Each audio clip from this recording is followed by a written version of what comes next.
నోరు మంచిదైతే ఊరు మంచిదవుతుంది, వ్యక్తిత్వం మంచిదైతే అందరినీ ఆకట్టుకుంటుంది. ఉదాహరణ నేను సినిమాలోనే ఉన్నాను, ఏ హీరో రాకూడదు అనుకుంటే ఎట్లా? అందరూ రావాలి. నా ఒక్కడి వల్ల చిత్ర పరిశ్రమ నడుస్తుందా? నా కుటుంబంలోని హీరోల వల్ల చిత్ర పరిశ్రమ నడుస్తుందా? అలాగే రాజకీయాల్లో కూడా ఒక్క కులం వల్ల నడుస్తుందా రాజకీయం? సో నేను కోరుకుంటుంది ఏంటంటే అందరూ బాగుండాలి, దీంట్లో పోటీతత్వం ఉండాలి ఖచ్చితంగా. అంత మాత్రం కొట్టేసుకొని చంపేసుకోవాల్సిన అవసరం లేదు మనకి. ఎవరిది బెటర్ ఆర్గ్యుమెంట్, ఎవరిది బెటర్ పబ్లిక్ పాలసీ, ఎవరు ఎక్కువ న్యాయం చేస్తారు, ఇవి కదా మనం ఆలోచించాల్సింది. ఇక్కడున్న భీమవరం వైసీపీ ఎమ్మెల్యే కూడా వ్యక్తిగతంగా నాకు శత్రుత్వం ఏం లేదు. నేను ఎంత ఇబ్బందులు పడ్డానో మీకు ఈరోజు చెప్తున్నాను. పోయిన ఎన్నికల్లో నా పక్కనున్న తులసి అనే వ్యక్తి, ఆయన వియ్యంకులు, ఆయన వచ్చి నా దగ్గరికి ఇదే వేదిక మీద వచ్చి మాట్లాడతాడు. ఆయన నా వియ్యంకులు అంటే నా కూతుర్ని ఇచ్చాను, మీరేం అనకూడదు అంటాడు.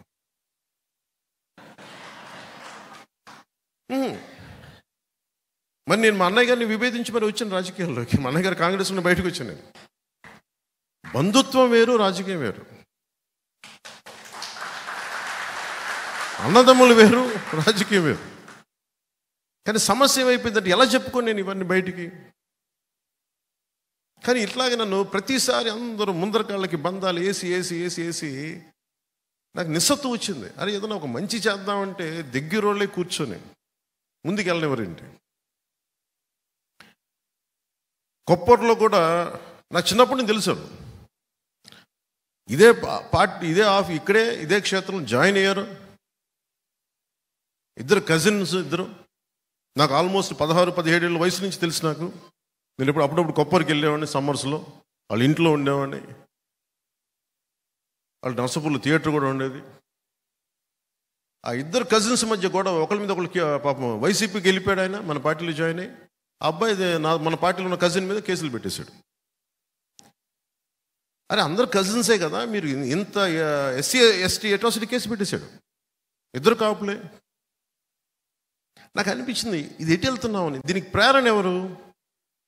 మనుషుల్ని విడగొట్టేవాడు జగన్ తాలూకు విష లక్షణం, విష సంస్కృతి కుటుంబంలోకి, అన్నదమ్ములకు కూడా వెళ్ళిపోయింది.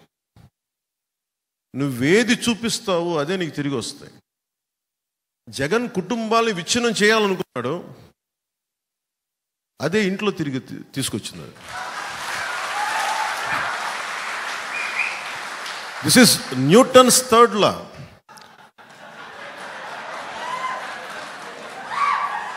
నువ్వేది చెయ్యాలనుకుంటావో చర్యకి ప్రతిచర్య ఉంటుందంట. అదేదో న్యూటన్ అదే spiritual law, not just physical law. నువ్వు ఏది చెయ్యాలనుకుంటావో అదే నీకు తిరిగి వస్తుంది.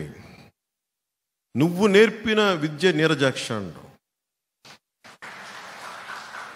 పాపం రాజశేఖర రెడ్డి గారు చాలా కష్టపడి డబ్బులు సంపాదించారు, అన్ని వేల కోట్లు సంపాదించి పాపం ఇద్దరు బిడ్డలకి సమానంగా ఇస్తే ఆ సంపాదన ఇవ్వలేదు చెల్లికి. చాలా బాధ కలిగించే అంశం ఇది.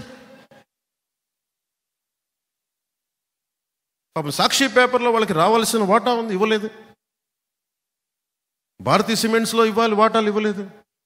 పాపం ఆవిడ ఈ రోజున పడుతున్నాయి. ఎంత నిజం బాధ వేసింది. పాపం మరి ఇవ్వాలి కదా, సొంత చెల్లికి ఇవ్వాలి, ఇవ్వడం. సొంత చెల్లికి ఆస్తి ఇవ్వనోడు మనకి ఎలా వాటాలు పంచుతాడబ్బా? మీరు ఆలోచించండి. మాట్లాడితే భయపెడతా ఉంటారు. నేను రాజకీయాలు వచ్చినప్పుడు నేను ఒకటే అనుకున్నా, నేను మంచి చేయడానికి వచ్చా. చాలామంది పెద్దలను కలుపుకెళ్తా, జ్ఞానుల్ని కలుపుకెళ్తా, మేధావుల దగ్గరికి వచ్చి తల ఉంచుతా, అనుభవజ్ఞుల దగ్గర నా శిరస్సుని వాళ్ళ పాదాల దగ్గర పెడతా.